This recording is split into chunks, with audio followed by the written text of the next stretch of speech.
What's up sa inyo mga katropa? Kamusta kayo? At kamusta naman ako?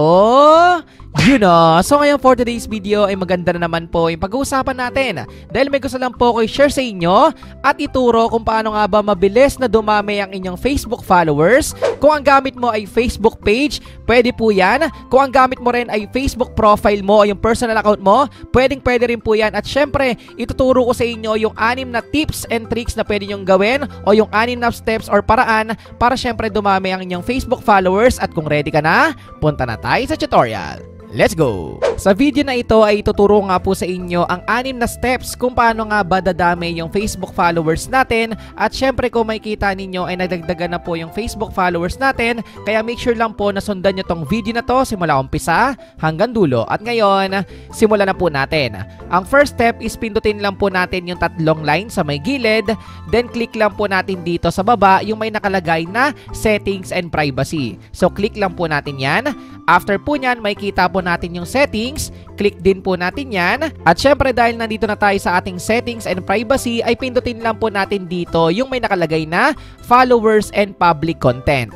Dito po makikita nyo sa pinakabandang taas yung may nakalagay na who can follow me, and make sure lang po na naka-public po yan.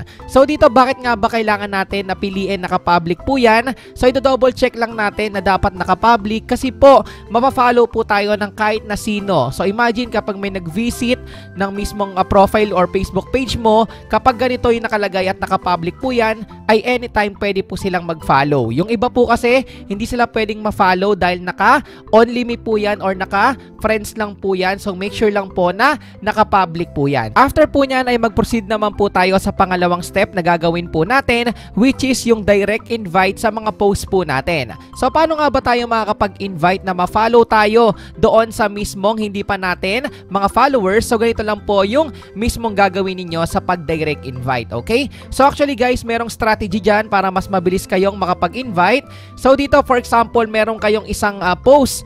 Yan, click nyo lang po yung reactions nila. So kung makikita nyo sa bandang taas may nakalagay na you, and syempre meron dyang plus 211 na nag-react. At dito kung makikita ninyo sa bandang gilid, may nakalagay po dyan na mention. Ibig sabihin yan po yung mga friends mo. Pero dito merong may nakalagay na invite sa may gilid. So lahat po nang hindi nyo pa po na-invite na i-follow kayo ay pwede nyo po yung gawin, okay? So dito scroll down nyo lang po at ubusin nyo lang po yung mismong nakalagay dyan na invite para halos lahat sila ay pwede mong ma-invite. So ganun lang po kasimple yan, okay? So dito scroll down lang tayo ng scroll down.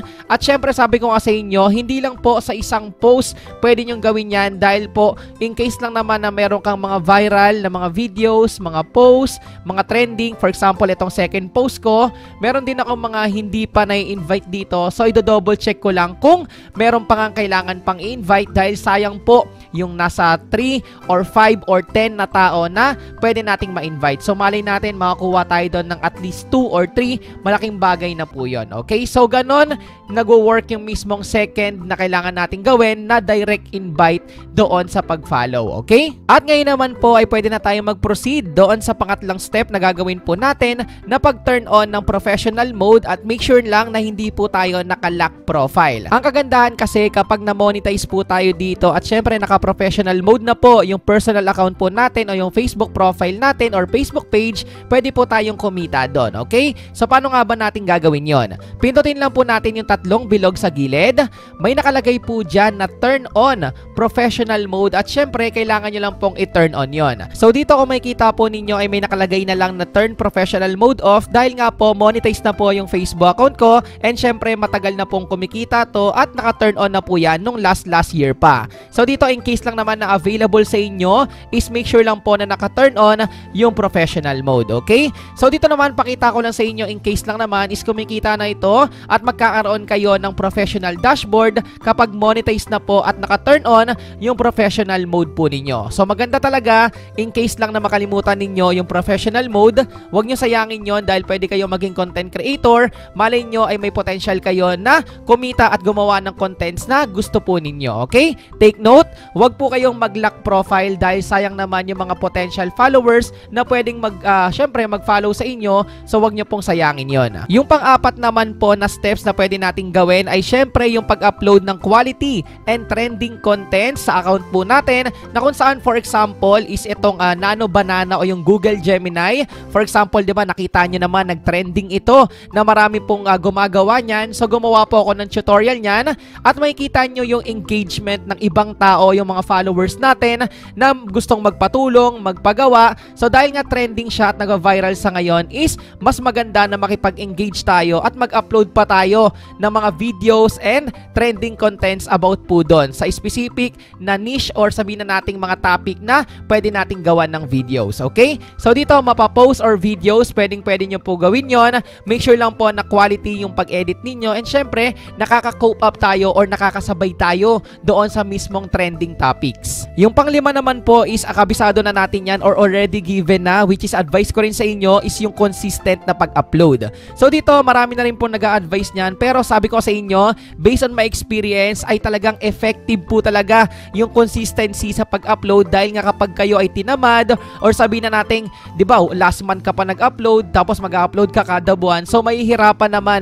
di ba, na sabihin natin may mag-follow sa inyo na wala silang mapapala or wala silang makikita doon sa mismong Facebook page ninyo or sa mismong Facebook profile ninyo. So mas maganda na maging active kayo at maging consistent kayo sa pag-upload ng mga, syempre, mga posts, mga pictures, mga contents, mga reels or mga long form videos. Depende na po sa inyo kung ano nga ba yung mismong videos na gusto po ninyong gawin. At yung pinaka-last na ibibigay ko sa inyo, yung pang-anim, is yung know your niche o yung category ng content na i-upload po ninyo, or yun po yung sasabihin natin na focusan ng mismong upload or contents po ninyo. And to give you an example, kung makikita nyo dito sa mga reels or mga videos na nagawa ko, kung makikita ninyo is consistent po na may logo, meron siyang text, and syempre sabi ko nga sa inyo is halos pare-parehas yung content kung tungkol saan siya. So dito for example is yung gold, na kung saan in case lang naman na may business kayo, pwede nyong gawin rin yung mga videos na yon.